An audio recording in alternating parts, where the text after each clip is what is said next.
Solta o microfone, então. Áudio do desktop. Já tá na pausa, né? Onde tá aí? Áudio, áudio. Certo. Já tá saindo o áudio ali.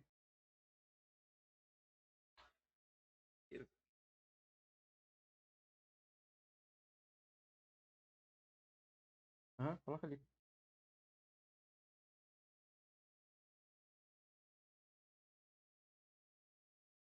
Pessoal, boa tarde. Como é que vocês estão? Desculpa o atraso, tá? Probleminha aqui com o meu microfone e com o meu cabo USB. Pessoal, vamos lá. Vamos começar aqui a nossa transmissão do primeiro ciclo em dois, porque é muita coisa, tá? Então, essa semana a gente vai falar um pouquinho do assunto e na outra semana o restante dele. Eu dividi os slides em dois, tá? Dessa forma lá no Moodle também, ok? Então vamos lá. Como a gente já disse, a gente vai trabalhar as questões que foram questões políticas, arquitetônicas e artísticas daquela primeira etapa do modernismo. Muitos dos temas vocês já viram, né? Principalmente quando a gente estudou história, planejamento urbano, a gente vai retomar algumas coisas, tá? Então vamos lá.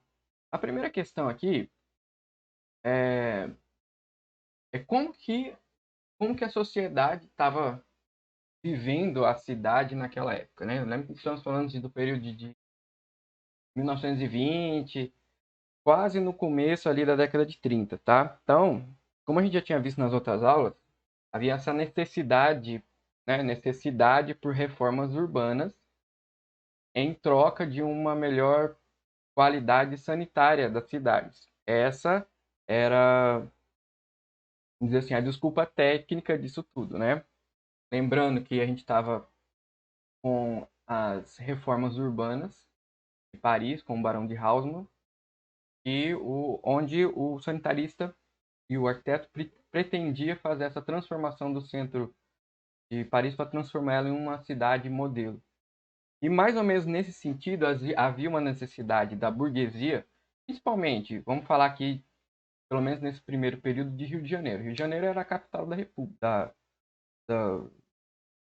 na época que o Brasil ainda era colônia, e a gente havia essa necessidade de transformar esse modelo de cidade.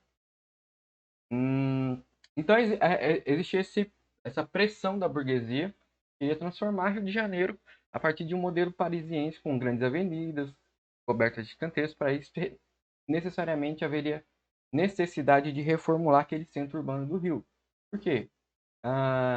Parte da população pobre residia ali em cortiços, em algum método de aglomeração que não estava muito condizendo com a conversa sanitarista da época. Então, o que aconteceu? Primeiramente, o grande impacto, né, que gerou as favelas. Claro que a gente teria que retomar a Guerra dos Canudos, mas como que surgiram as favelas no Rio de Janeiro? Vamos começar por aí. Então, a gente estava falando daquele tão famoso plano de embelezamento e saneamento que previa a demolição dos cortiços e casas e cômodos do centro velho da cidade, abertura de grandes eixos de circulação, também conhecido como aí o grande bota abaixo ou bota fora do Rio de Janeiro. Isso modificou a questão urbana da então capital do Brasil. Tá? Centenas de edificações foram demolidas sem o consentimento da população, obviamente. Tá, gente? Ninguém recebeu recurso ou qualquer outro tipo de auxílio, tá? Para poder se alojar de forma adequada. Então, centenas de edificações foram demolidas sem o consentimento da população. Nesse caso, aí, cerca de 2.000 pessoas foram despejadas, não houve qualquer pagamento de indenizações. Um capítulo importante que vocês precisam, pelo menos, ter conhecimento é sobre o cortiço cabeça de porco. Foi isso daí. Até então, o médico e político, o Barata Ribeiro, ele iniciou uma perseguição contra as famílias que moravam nesse grande cortiço que ficava ali no centro do Rio de Janeiro. Ele chamava cabeça de porco porque tinha uma cabeça de porco lá na entrada do cortiço e pegou esse apelido. Então havia um argumento que as condições insalubres ali desse cortiço precisavam ser resolvidas. E porque, teoricamente, aquelas condições daquele grande cortiço ali provocavam as doenças do centro da cidade. Esse cortiço, gente, chegou a ter quase 4.000 habitantes. Só que a questão não era só essa, como eu disse, a questão sanitária poderia ser identificada como uma desculpa, né? Existe também a visão conservadora e da moral sobre essa parcela da população que estava vivendo no centro da cidade, tá? Porque grande parte era morador de formação de ex-escravos, africanos e imigrantes, principalmente portugueses que se estabeleceram ali dentro, tá? Então exigia toda essa questão da moral ainda, né, sempre existiu, ainda existe, também foi parcela importante nesse episódio. Então o que aconteceu? Esse cortiço cabeça de porco foi originário da obra do Aloysio Azevedo, chamado Cortiço, tá? Então, se alguém tiver interesse de ver como que eram as condições na época, dá uma lida no livro dele. O que aconteceu? O cortiço foi demolido, não só esse cortiço, tá, gente? Várias outras habitações do centro da cidade foram destruídas e, como já tinha dito lá, sem nenhum tipo de indenização. Então, nesse caso do cortiço do Cabeça de Porco, a população ela saiu ali da região e foi morar na, no morro mais próximo, tá? Por isso que se identifica esse episódio como a formação da primeira favela urbana do Rio de Janeiro. Tá? Então, ó, com esses restos de materiais de demolição,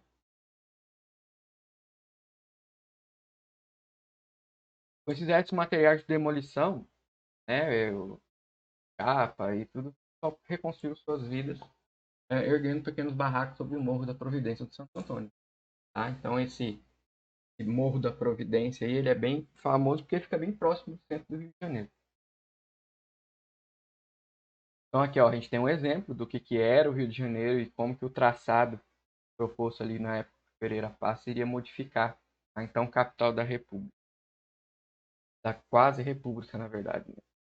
Então a gente tem aí, né, um modelo de urbanização parisiense com essa desculpa de reforma sanitarista que começou os problemas urbanos ali na capital do país. Mas aí fica a pergunta: não havia previsão de construção de edifícios residenciais? Porque a gente sabe que naquele modelo de planejamento urbano proposto por Haussmann, incluía modelos de edifícios residenciais. Na parte de baixo ficaria então a classe trabalhadora, né, porque ficaria com todos esses problemas urbanos mais próximos a ele, e as classes mais ricas, a burguesia, ficaria com os andares superiores, onde teria sacada, enfim. E para o Brasil, né, não teve essa previsão de construção de edifícios no centro da cidade? Teve, olha aí. Um exemplo é esse modelo do Afonso Moraes de los Rios. A questão é essa. Teve, mas a população não teve como se adequar, tá, gente? Não havia essas condições de compra ou aquisição desses imóveis. Então, foram para as regiões mais próximas que estavam disponíveis para a ocupação. Então, a gente tem algumas fotos, como que ficou o centro do Rio de Janeiro. Essa daí é a então Cinelândia, tá, com as construções de vários edifícios foram identificados também que tomaram como precedente edifícios famosos de Paris. Então, olha lá, a periferização da população pobre ocorreu através da autoconstrução, chapa de madeiras, resíduos em geral, grande demolição dos cortiços de novos edifícios na base dos morros, impôs seu contraste em meio às elegantes avenidas traçadas por engenheiros urbanistas do serviço de Pereira Passa. A primeira contraposição a gente coloca aí com uma tela bastante famosa da época da fase Pau-Brasil das Artes, é a tela do Morro da Favela, do Tarsila do Amaral. Então a gente tem uma visão tanto quanto idílica de como os artistas dessa época entendiam a realidade urbana. Então você tem essa obra, por exemplo, da Tarsila do Amaral, uma das mais importantes artistas do Brasil. Ela trabalhou ali, integrou o grupo dos cinco e ela trouxe essa visão quase utópica, né, de favela colorida, de tanto quanto alegre, né? Tudo muito natural, o pessoal todo muito feliz, né? Então essa cena pacífica que estaria oscilando entre o rural e o urbano na época. Claro, tá, gente? Um tanto quanto utópica. A verdade, toda a realidade não era esse modelo coloridinho de todo mundo feliz, era aquela que a gente estava observando até então. De demolição dos cortiços do centro do Rio de Janeiro, o pessoal indo para as favelas nas piores condições possíveis.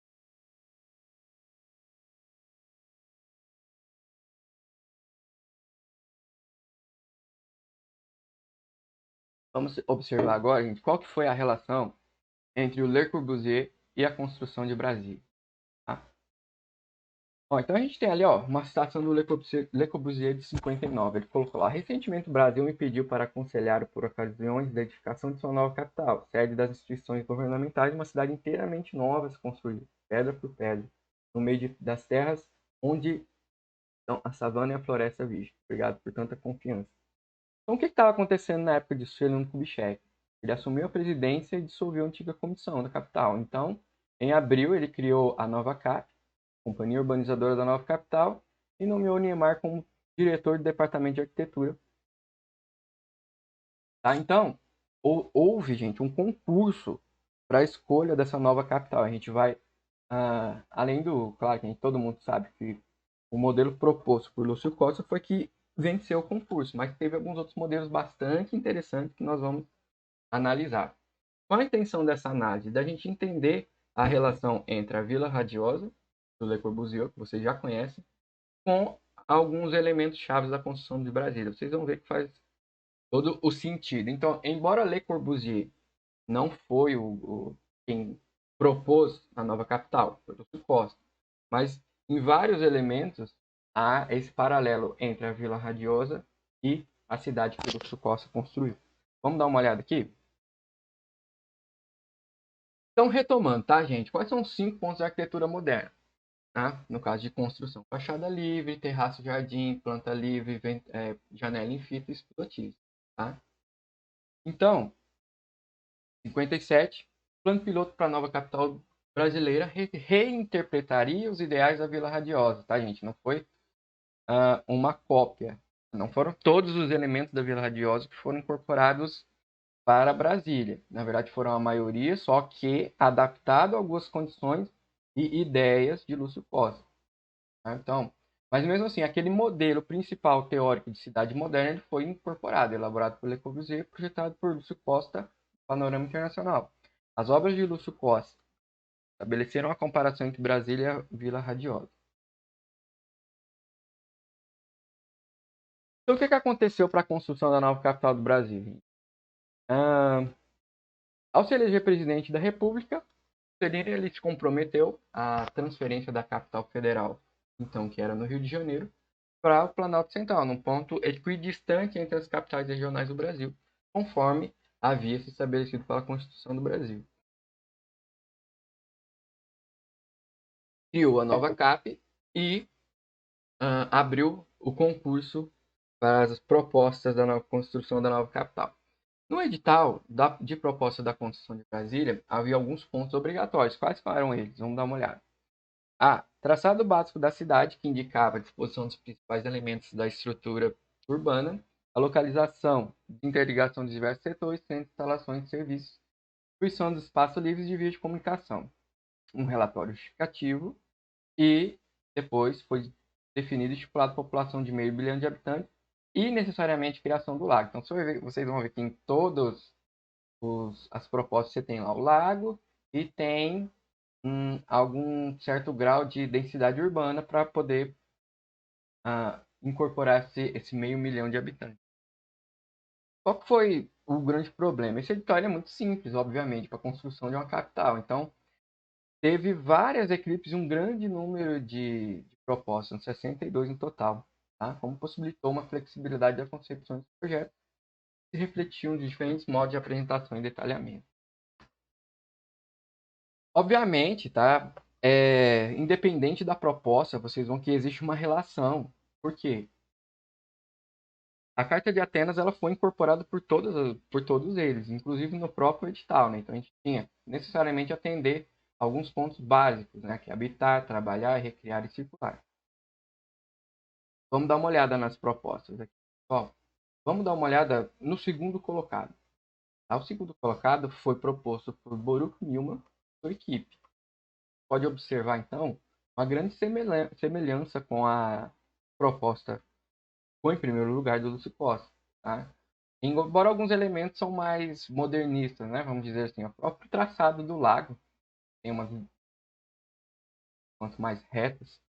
O traçado ortogonal das vias continua, tá? Também trabalhou com 2 eixos perpendiculares.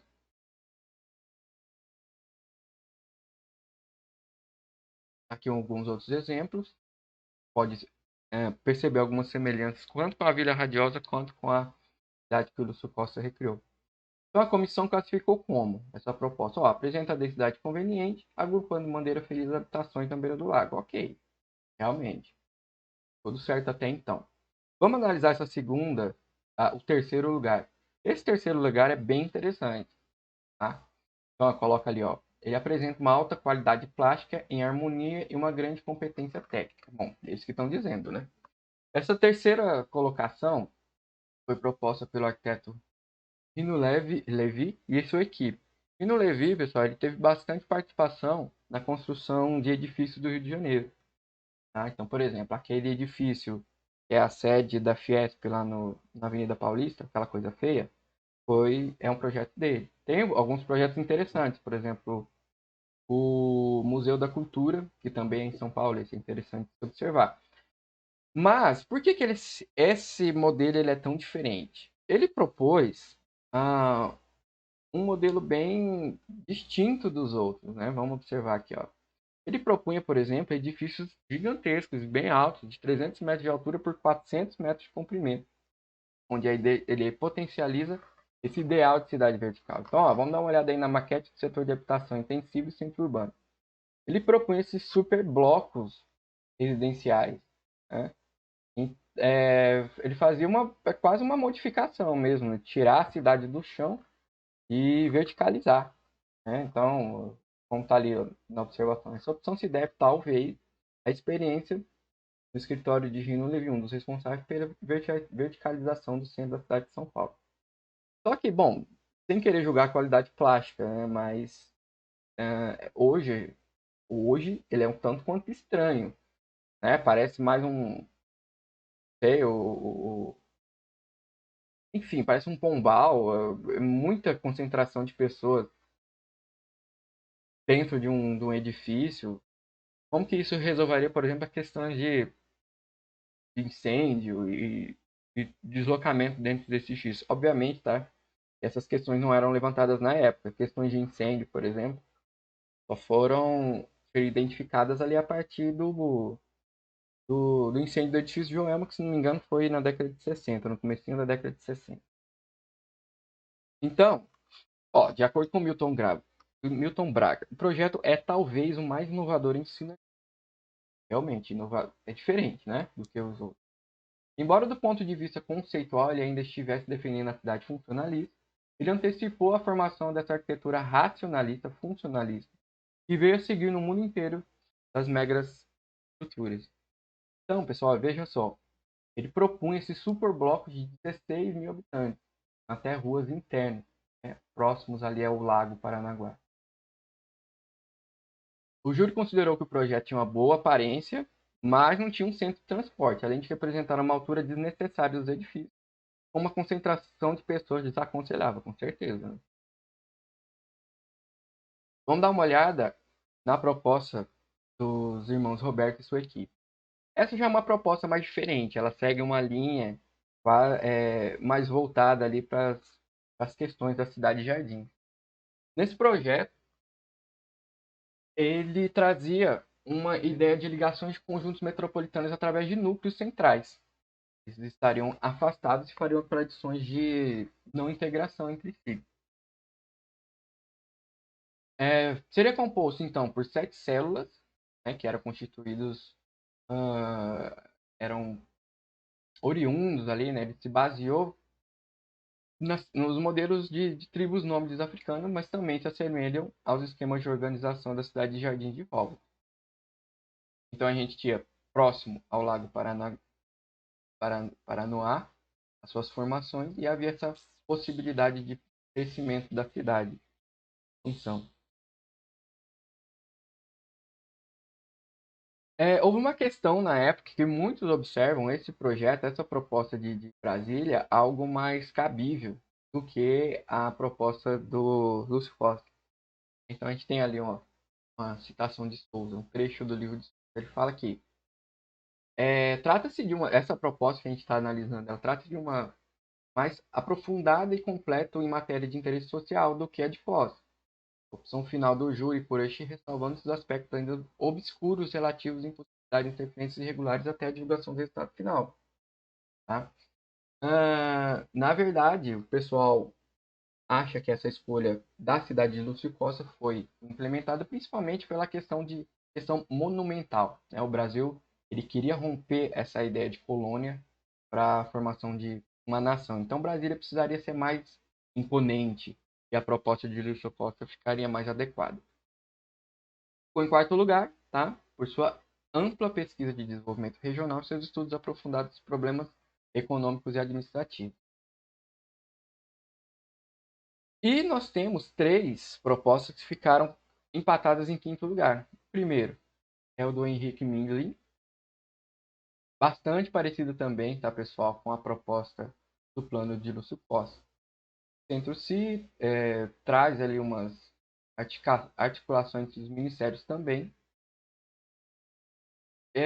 Só que a questão, tanto dessas propostas que ficaram empatadas em quinto lugar, retoma também a questão da monumentalidade, né?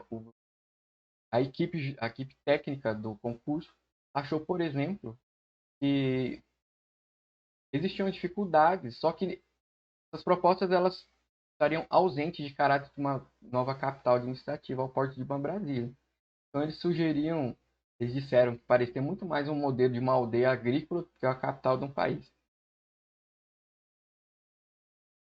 Vila Nova Artigas também mandou uma proposta, tá, gente, junto com a sua equipe.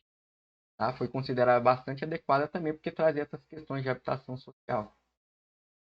Mas também foi considerado muito simples.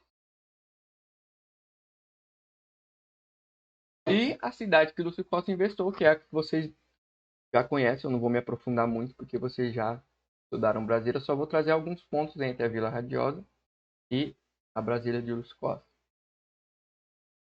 O principal dele é a criação desse sistema de circulações. Então, esses modelos, né, que são considerados, a gente chama de tesourinha de passáveis sobre nível, que hoje é bastante utilizado.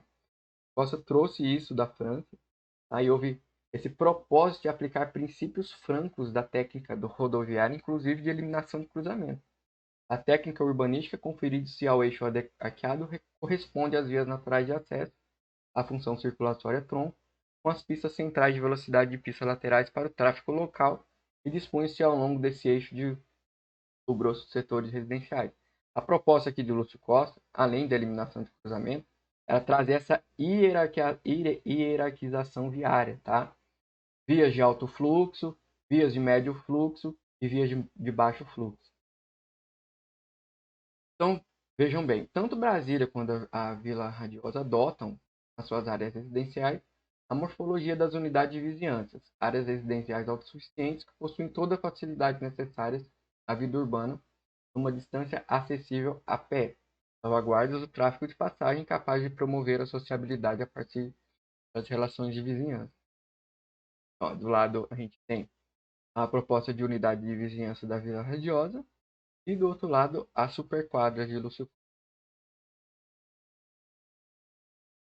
A gente tem aqui uma planta baixa, dá para perceber bem, né, como que funcionaria o fluxo nas vias arteriais, os eixos rodoviários de alto fluxo. As tesourinhas levariam ao acesso às vias de médio fluxo e depois para as vias de baixo fluxo. E dentro das superquadras, apenas circulação local ou circulação a pé. A gente tem alguns exemplos. Tá? Tanto Brasília como a Vila Radiosa adotam nas áreas residenciais a morfologia de unidade de vizinhança. Áreas residenciais autossuficientes que possuem todas as facilidades necessárias à vida urbana, numa distância acessível a pé, salvaguarda o tráfego de passagem. Outro exemplo, tá, dos blocos residenciais propostos por Le Corbusier e o bloco residencial projetado pelo Niemeyer, tá, gente? As semelhanças são tanto quanto óbvias, né? Janelas em fitas, pilotis, jardim. Mas as cidades nas áreas residenciais adotam a tipologia do edifício sob pilotis. Dessa forma, a arquitetura flutua sobre um jardim contínuo, componente fundamental para o entendimento do sistema geométrico da cidade. Aqui mais uma foto dos blocos residenciais propostos e os modelos modernistas, elementos modernistas bem marcantes. Só que existe um outro lado de Brasília, tá, gente? Assim, indiscutivelmente, Brasília foi um rompimento para a época excepcional, não só para o Brasil. Tá, gente? Aquilo que eu havia dito para vocês. Toda essa escolha da Brasília de Lúcio Costa se justifica porque havia essa necessidade de rompimento do Brasil colônia para o Brasil república. Então, aquela monumentalidade ela estava adequada até pelo modelo rodoviário. Tá? Esse modelo rodoviário de circulação baseado no transporte automotivo não se justifica hoje, mas na época sim, se justificava.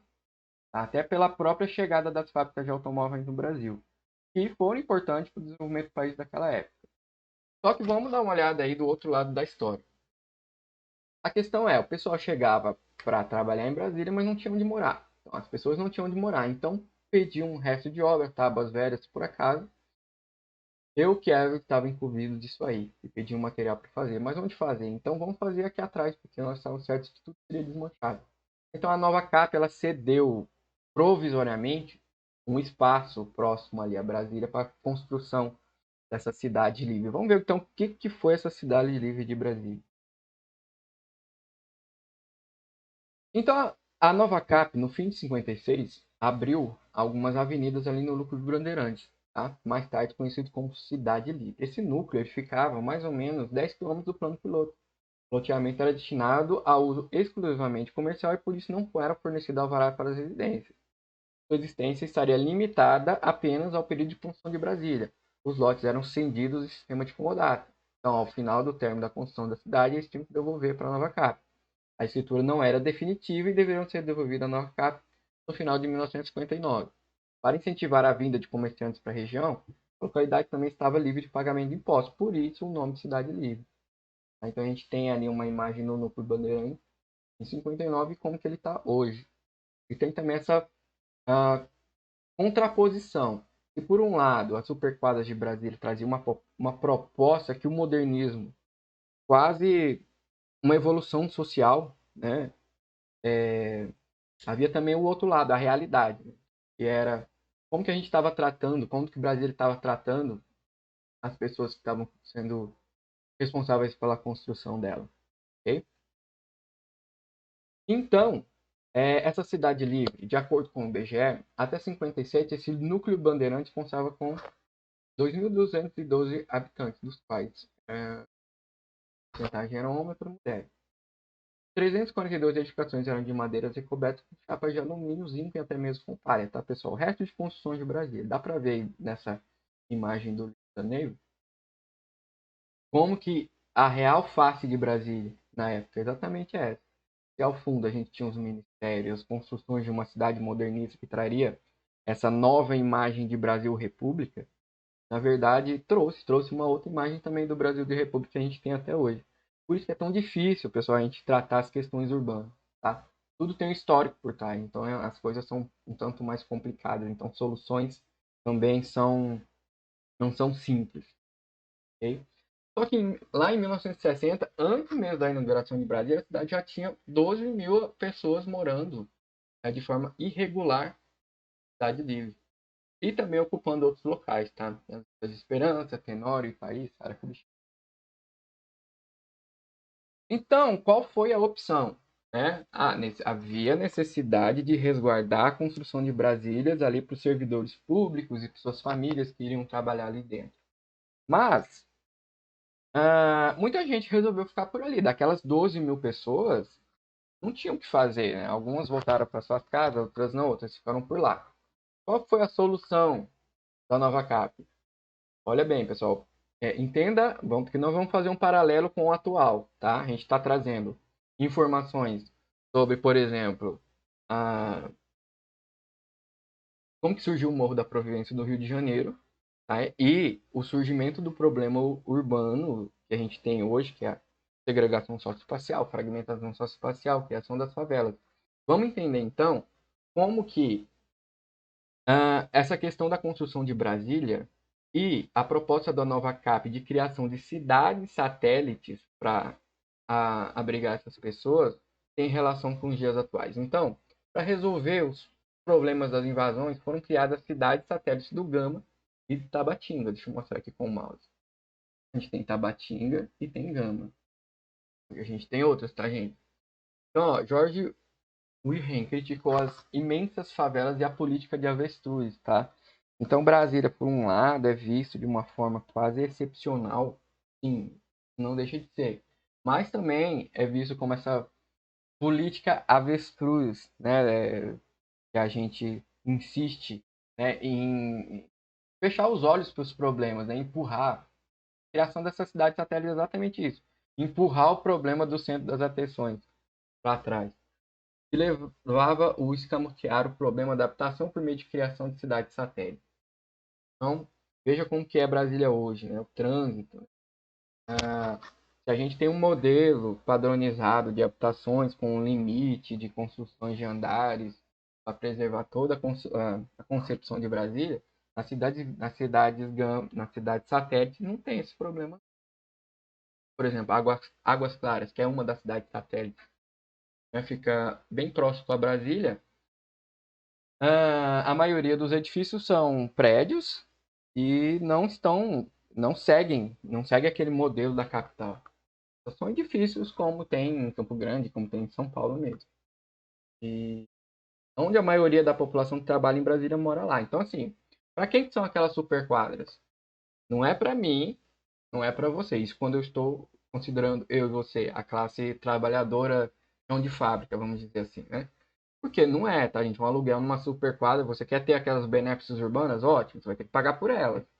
Tá? Se eu e você a gente não se adequa a isso, a gente tem que morar na cidade satélite e enfrentar todos esses problemas de trânsito, estresse urbano. Então, Brasília, ela pode ser observada por esses três pontos aí, certo? E agora nós vamos fazer um paralelo com o atual. Qual é a relação de Brasília, dessa política do avestruz, dessa criação das cidades satélites com algumas coisas que a gente observa hoje no nosso elemento urbano? Vamos dar uma olhada? Vamos. Só vou fazer uma pausa aqui agora, tá, pessoal? Que eu vou pegar uma água ali e eu já volto. 5 ou 10 minutos, aguenta aí.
Pessoal, retomando aqui, tá? Então, vamos tentar fazer um paralelo entre a criação da cidade satélite de Brasília, aquele momento, e as condições que a gente tem hoje das nossas cidades, né? Alguns elementos. Um, que ele é, acho que ele é bem característico do momento atual, né? A gente chama aí do novo hype do mercado imobiliário, que é a utilização do termo smart para a cidade e a criação desse termo Smart City. Então, o que acontece? Isso é normal, tá, gente? Faz parte do capitalismo. A publicidade e o mercado imobiliário andam junto e a cidade é um elemento essencial para a reprodução desse modelo. Ah, são termos temporários que isso vai mudando, que de alguma forma o mercado publicitário ele vai incorporando para poder continuar a sua venda, né, gente? Isso é normal, isso acontece. Só que o que não pode é a gente que tem uma concepção do como que isso acontece, a gente ficar reproduzindo esses termos. Então a gente sabe, por exemplo, que Smart City não existe, gente. Eu pelo menos não conheço nenhuma Smart City no planeta Terra. Qual é a cidade que dota de 100% de direito à cidade a todo mundo? Eu acho que isso seria uma Smart City. Qual é a cidade no planeta Terra que traz direito à moradia para toda a população, à locomoção, à acessibilidade, à mobilidade? Bom, conheço. Então, esse termo Smart City para um loteamento, né, para uma incorporadora que quer te vender um lote periurbanizado na periferia de alguma cidade e colocar alguns pontos de hotspot ali da TIM, lá nas áreas de convivência, ainda te cobrar pelo acesso, e chama isso de Smart City. Primeiro que não é uma city, é um processo de autossegregação. Então já você rompe com o próprio termo cidade. Então você não pode ter uma Smart City num loteamento, na verdade é isso, tá, gente? É um loteamento como qualquer outro. Smart Cities, nesse contexto do mercado imobiliário, não existe. Agora, se a gente quiser incorporar o termo e quiser justificar o uso, então beleza, arruma outro nome para isso. Tá? Mas Smart City não. O que seria um Smart City? Seriam a proporção de um desenvolvimento urbano sustentável. Tá? Isso a gente pode estar baseado, aí, por exemplo, no que a ONU chama das ODS, né? Os Objetivos de Desenvolvimento Sustentável. Qual que é o objetivo da ODS 11? Tornar as cidades e assentamentos urbanos inclusivos, seguros, resilientes e sustentáveis até 2030, garantindo o acesso de todos à habitação segura, adequada, a preço acessível e aos serviços básicos e urbanizar as favelas. Isso é uma Smart City. Um loteamento na periferia de uma cidade. Não estou falando para classe alta, baixa ou média. Nunca vai ser uma Smart City. Então, gente, não vamos reproduzir o termo, tá? A gente, a gente tem a percepção do elemento. Isso é muito comum. Você vai ver os seus próprios colegas reproduzindo isso como se isso fosse possível. Principalmente o pessoal da área da administração, da área da economia, que não tem essa percepção mais aprofundada de sobre planejamento urbano. Isso é comum até entre nós também, tá, gente? A gente sabe que entre nós arquitetos urbanistas, a gente tem um segmento de urbanismo, outro de arquitetura, então isso é normal. Então, percebam a semelhança da criação do processo de segregação e da política do avestruz com o processo de expansão dessa cidade que a gente tem hoje. Tá? Beleza, finalizamos aqui Brasília. Vamos entender então o que foi o movimento Brasil Builds, tá? Junto com a Escola Carioca Brasileira. O Museu de Arte Moderna de Nova York, ele trouxe uma versão de edifícios, né, que trazia algumas concepções da arquitetura brasileira, tanto modernista, quanto neocolonial, quanto barroca. E essa exposição, lá em 1943, trazia exatamente isso, evidenciava que o Brasil também tinha a própria identidade arquitetônica. O Brasil não era uma cópia do modernismo estadunidense, de forma alguma. Tá? A gente vai ver que o movimento no Brasil ele é tão forte quanto na sua concepção de origem lá nos Estados Unidos. Tá? E essa versão da Brasil Builds trazia exatamente isso. Ah, eu quero fazer o download das imagens em 4K, onde que eu faço? Professor, entra no site do Museu de Arte Moderna que tem lá. Tá? Você consegue baixar em alta resolução. De forma legal também. Então, existiu essa exposição, que foi uma iniciativa do Museu de Arte Moderna e também do Instituto Americano de Arquitetos em Associação Interesse Diplomático do Brasil e Estados Unidos. Vamos dar uma olhada em algumas imagens. Essas obras traziam essa seleção de arquitetura modernista, né, que hoje a gente chama dos nossos clássicos modernistas, uma tipologia tanto quanto preferencial para aqueles arquitetos lá do Rio de Janeiro. Quem? Lúcio Costa, Oscar Niemeyer.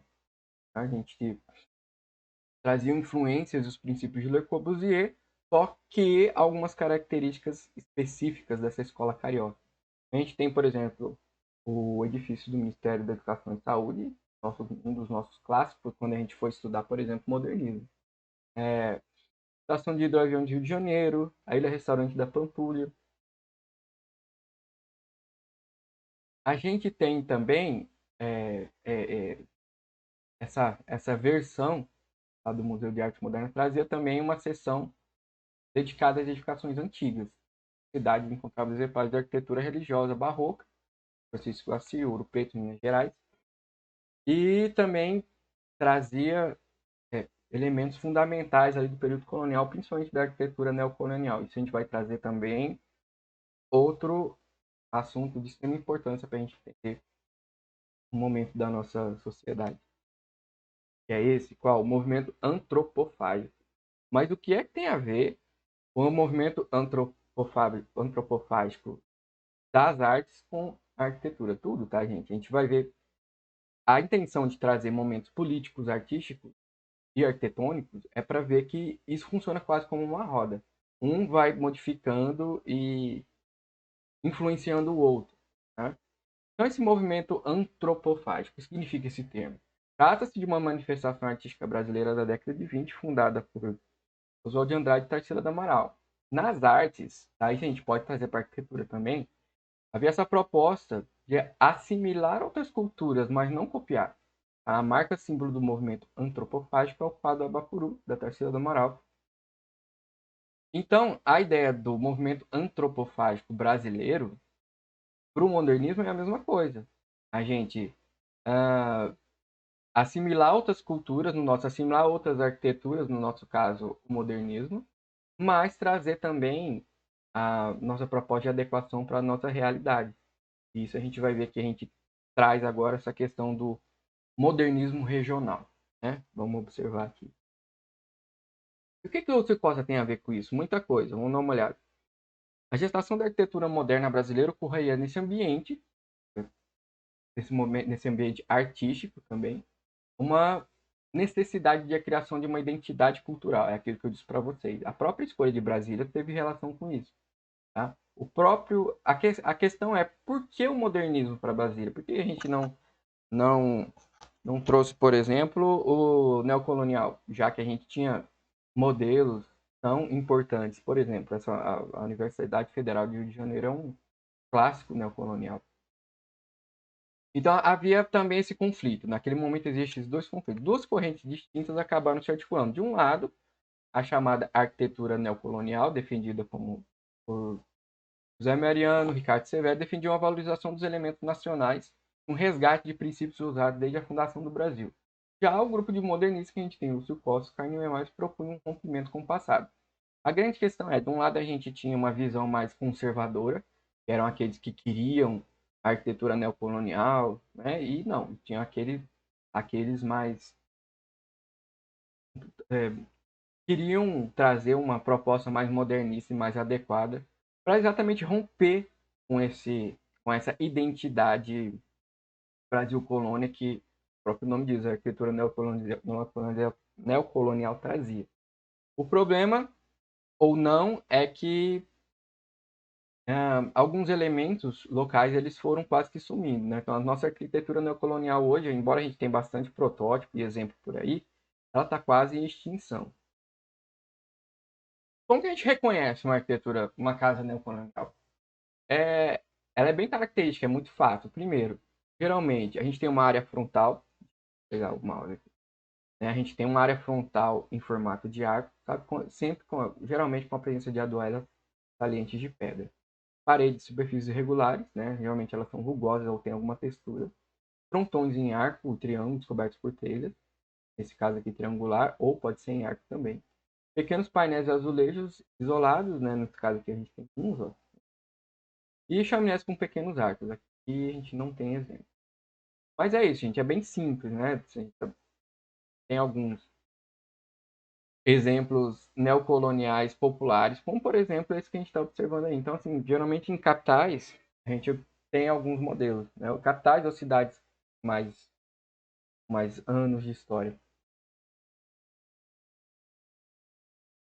Só que era uma coisa muito religiosa, muito tradicional, muito conservadora,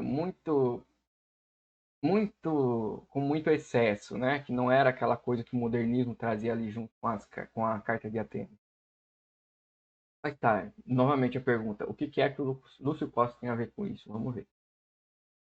A questão é que o Lúcio Costa, ele tem dois momentos na vida dele. O primeiro momento é onde ele se interagiu logo no início da carreira dele, ele foi um grande percursor desse modelo neocolonial. Ó, ah, ele foi para a França, depois voltou para o Brasil, estudou na Escola Nacional de Belas Artes.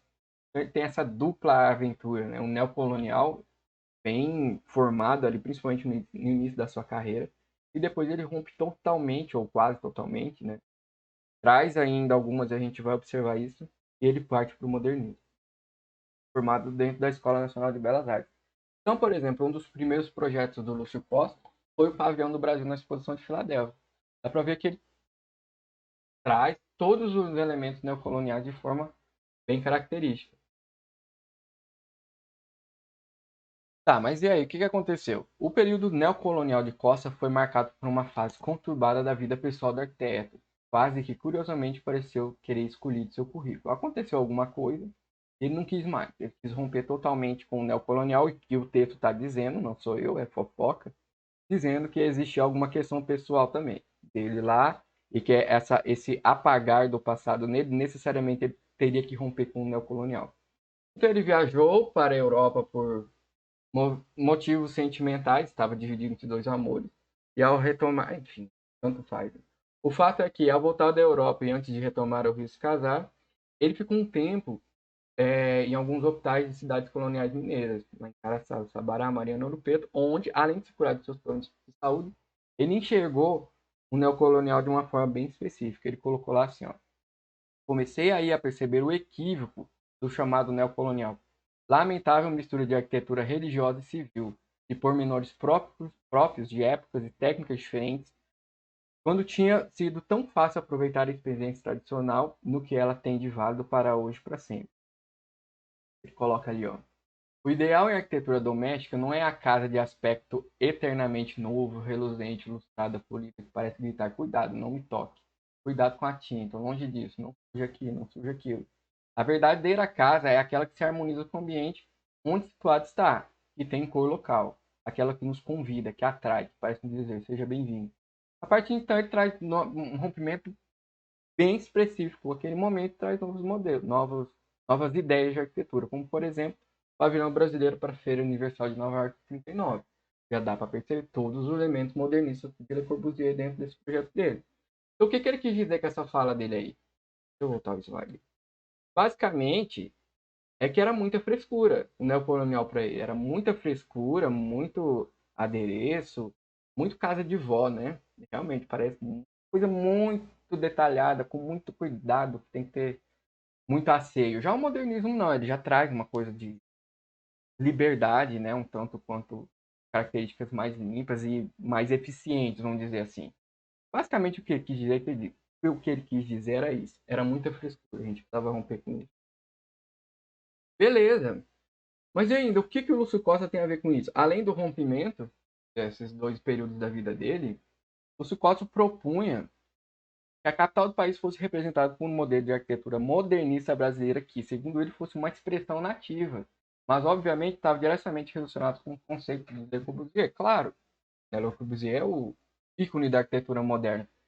O que o Lúcio Costa chama de modernismo antropofágico é essa adequação no modernismo com os conceitos de Le Corbusier, só que com as nossas características. Por exemplo, no Ministério da Educação e Saúde, os painéis de Portinari, né, a gente traz alguns conceitos da arquitetura mais curvilínea, principalmente Oscar Niemeyer. Então, ele coloca ali, ó, Cavalcante tem uma citação: acho que a arquitetura brasileira realiza o sonho antropofágico de Oswald de Andrade, porque ela deglute o modernismo internacional, aquele modernismo reproduzido na sua essência, no mais puro, e retransforma seu organismo e lança um novo estilo. A arquitetura modernista brasileira, ela, ela não tem muito, ela tem tudo a ver com o modernismo internacional, só que ela traz características claramente locais. Obviamente, a gente olha o projeto de Oscar Niemeyer, a gente não vê nem muita relação com Le Corbusier, mas trata-se de uma arquitetura modernista. Né? Então, assim, bem característica. E nesse ponto aí deu certo, né? A gente tem uma arquitetura modernista bem específica nossa. Vou trazer alguns exemplos. A gente tem a Torre de TV de Brasília e vamos dizer, um dos mais, para não dizer que é o mais importante projeto do Lúcio Costa, que é o Hotel do Parque São Clemente. Aí coloquei assim em interrogação. A gente pode chamar de arquitetura moderna, antropofágica, a gente chama de arquitetura regional, a gente chama de arquitetura moderna campestre. Se vocês observarem bem, trazendo um pouco para o contexto de jardim bonito, esse elemento de arquitetura moderna regional, né, do projeto de Costa, a gente se adequa muito bem a ele, pelo menos aqui na nossa região. Você vê obras ali em Bonito que traz que nitidamente são modernistas, mas ela quase se apega a alguns conceitos neocoloniais. Por exemplo, o uso de beiral, o uso de material local, bastante madeira. Mas a gente tem também o uso de pilotis, por exemplo, planta livre. E a eficiência isso é o mais importante, a eficiência da arquitetura modernista ela está incluída aí. Então, no meu ponto de vista, a gente se adequa muito bem a esse modernismo antropofágico, ou modernismo regionalista brasileiro. Trazendo mais algumas imagens do Hotel do Parque São Clemente, né? O uso de pilotis e o uso também de elementos tradicionais. Então, gente, ó, todas as unidades são dotadas de sacada, voltada para o sul em balanço e determinada por peitoril no Charabiazoro, um elemento extremamente local, inserido num contexto modernista internacional. O uso de muxarabis, por exemplo. São essas estruturas de madeira azul aqui. Ok? Ok, então a gente pode identificar um paralelo aí entre modernismo antropofágico e modernismo regionalista. Ah, mas isso aconteceu só no Brasil? De jeito nenhum, tá? A grande crítica seria se esse modelo modernista não tivesse sido adaptado pelos países. Então a gente tem esse modernismo regionalismo no Brasil, bastante na Rússia, no México. A gente vai ver alguns exemplos. Vamos dar uma olhada nesse modernismo regionalista brasileiro. Esse regionalismo incorpora o debate sobre o desenvolvimento nacional à perspectiva de formação de Estado moderno. Então, isso a produção arquitetônica moderna próximo às análises dos partidos comunistas e trabalhistas da época, que articulam a sua estratégia com aquela fase nacional desenvolvimentista das revoluções sociais, onde a arquitetura e o modernismo no geral irão se posicionar como intenções formais e estéticas do projeto. O que ele quis dizer aí? A gente observa grandes projetos arquitetônicos, projetos de infraestrutura, projetos de obras, mas também que trazem um cunho social. Né? A gente tem, por exemplo, os edifícios residenciais. Um exemplo é esse, o conjunto residencial Prefeito Mendes de Rocha, o Pedregulho, lá no Rio de Janeiro. Tá, gente? Só para deixar claro, essa rodovia aqui não era a concepção original do projeto, não, tá? Isso depois, por algum motivo muito resolveram passar uma autopista dentro do residencial, né? Mas enfim, né?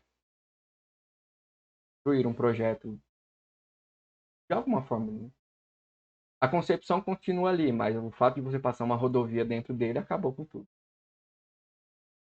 E a gente tem também outros exemplos de modernismo regionalista. Por exemplo, Tinoco, ele tem lá no Nordeste seu conjunto de edifícios vila, né? Que ele tem uma coesão que relaciona o clima local com as soluções construtivas que fazem parte da tradição local ali do Nordeste. O jardineira, varanda, azulejo, cobogó, a vegetação. Por isso que é muito famoso ali na região os edifícios de Tinoco. Isso sem abrir mão da praticidade do modernismo. Dá uma olhada neles aí. As obras de Tinoco ganharam destaque principalmente através da série de edifícios batizados como Vila, produzidos a partir da década de 70 no Recife, na região metropolitana. A gente tem vários. Campo Grande também tem, você consegue observar esses edifícios residenciais nitidamente modernistas, com bastante varanda, com bastante vegetação. Tá, mas e aí, vamos dar uma olhada em outros também? Vamos. Como é que, por exemplo, a gente tem um exemplo, o Sanatório de Paimo, na Finlândia, e um clássico, né, gente, que é a Biblioteca Central da Cidade Universitária da Cidade do México. Prédio essencialmente modernista, mas traz uma questão, na verdade, estética. Povos originários deles ali, dos astecas. O problema é que existe um limite. Muitos poderiam considerar esse projeto da cidade universitária, da Biblioteca Central, um regionalismo crítico, né? E aí a gente vai entender o conceito desse termo regionalismo crítico. Só complementando. Outros protótipos modernistas regionalistas, por exemplo, um dos mais, na minha opinião, também um dos mais bonitos, é o Hotel do Uzbequistão. Na época, tá, gente, o Uzbequistão fazia parte da União Soviética. Então, esse modelo, o modernismo foi inserido pela União Soviética de forma bem intensa. A gente vai ver alguns exemplos. Um exemplo é o Hotel Uzbequistão, que traz como que ele regionaliza o modernismo. Ele traz elementos da arquitetura islâmica, né? Por exemplo, aí na fachada do edifício. A gente tem também, como outro grande exemplo, o Cosmo Hotel de Moscou.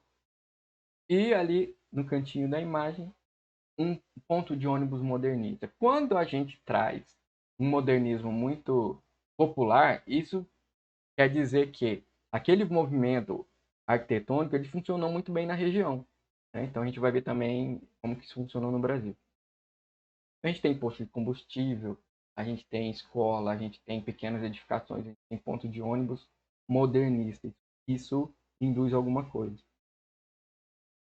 Vamos diferenciar então arquitetura regional e regionalismo crítico. A gente não vai se aprofundar nos termos, tá, gente? A minha proposta aqui é trazer a ideia para vocês terem uma formação tanto mais generalista da coisa que quando vocês precisarem se posicionar, vocês conseguem, ok?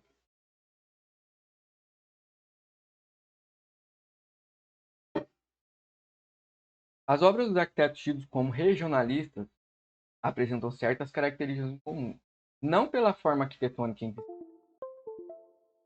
O que ele está querendo dizer é, pessoal, vai ter a webcam mesmo, tá? Que eu tô com problema no USB aqui. O que eu estou querendo dizer é que é o seguinte: a arquitetura regional não necessariamente é modernista, mas é muito mais de que forma a gente lida com as condicionantes e especificidades do contexto local. Ou seja, fazem essa arquitetura regional é o rol de abordagem do uso de material e técnicas construtivas locais e adaptadas ao clima, sem o uso de tecnologia universalizante. Entre elas, o ar-condicionado, a janela fixa, a terraplanagem de terrenos, soluções que poderiam ser aplicadas às arquiteturas de qualquer lugar do mundo. Traduzindo, a arquitetura regional não tem a ver com modernismo. Eu posso ter uma arquitetura regional que seja neocolonial? Claro, posso. Se eu tiver uma maneira de utilizar o uso de materiais locais e que eu não preciso utilizar ar-condicionado, por exemplo, está adequada. Por isso que o Lúcio Costa se adequa muito bem a esse modernismo regional.